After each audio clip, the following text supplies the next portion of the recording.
ALC Hosting Networks, your hosting and cloud partner. There are a lot of email clients in which you can set up your cPanel email account so that you can receive and send emails from the most convenient interface.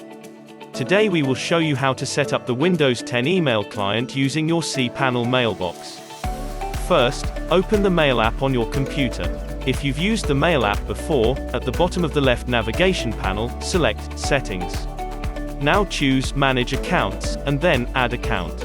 If you never used the Windows Mail application, you will see the following window once you open the app. Now, scroll down to view all options and select Advanced Setup.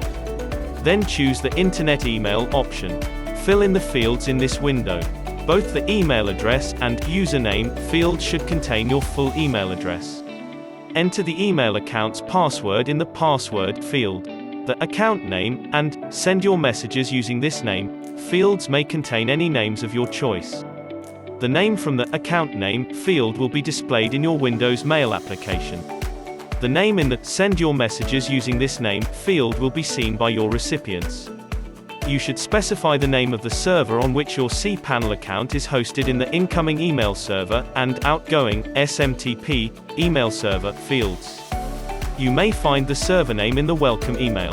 In the account type drop-down menu, please choose either the IMAP4 or POP3 email protocol. The difference between them is if you choose the IMAP type, the emails will remain on the server and you will be able to check them from another email client. If you choose the POP3 type, the emails will be downloaded to your Windows Mail application from the server. We would recommend using the IMAP type. Make sure that all the options are marked. After you've entered the required information, click Sign In, and then the Done button. That's it, you have set up your cPanel email account in Windows 10. Thank you for watching. If you have any questions, please post them under this video. Or check out our knowledge base at alchosting.net for more tips and support.